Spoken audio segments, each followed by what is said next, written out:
Ed Davey has been spending a lot of time on trains of late. So we're going to Oxfordshire. I mean, do you see Oxfordshire, the home counties, as sort of Lib Dem heartlands now? Has that changed, do you think? No, I think we have got heartlands there now. I mean, they were formerly Conservative, but we found the last election, and indeed local elections in the run-up, that lifelong Conservatives were switching to the Liberal Democrats.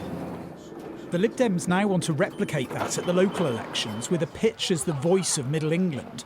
But with many affluent areas now backing them, is the party's political offer changing? Is the sort of sense of fair play still at the heart of what Lib Dems and, you know, social justice, I guess, and the sort of fair tax system, or is that starting to change because places you represent are changing? Listen, a core value for the Liberal Democrats is fairness and fair play. The question is, how do you put that forward? You know, family carers who are doing an amazing job, they get a really bad deal on things like carers allowance, and Liberal Democrats have been arguing the case for carers because of the social justice aspects. One thing that hasn't changed is the stunts. Senior figures are confident this campaign strategy works, even if others are adopting a spikier tone. Do you ever worry that it looks a bit sort of inappropriate, I guess, when people are suffering? Well, let's remember we have lots of very serious messages. I think you can take the issues that matter to voters seriously while not taking yourself too seriously. And I also think it's a way of engaging people who sometimes are turned off by politics. It's a great British banger. Today's message, a perhaps unusually patriotic Buy British barbecue. We don't want American pigs. This aimed at Trump's tariffs, the US president a frequent target. The Lib Dems are going into these elections expecting to pick up wins in areas like this, rural, traditionally conservative regions.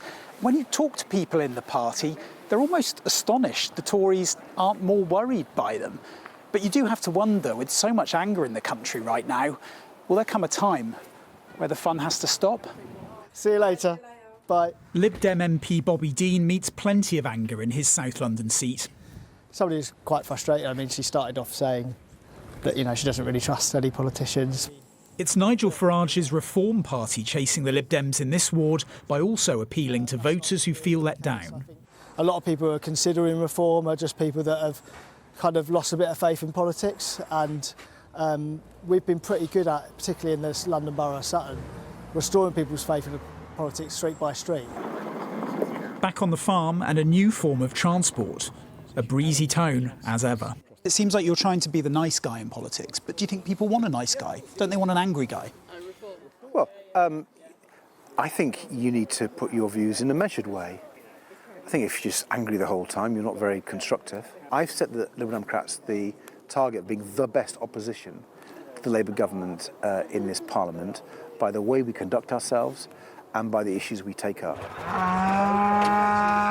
Riding on anger at the two main parties, the Lib Dems believe they have further to travel, a party that seems to be reaping what it's sown. Rob Powell, Sky News in Oxfordshire.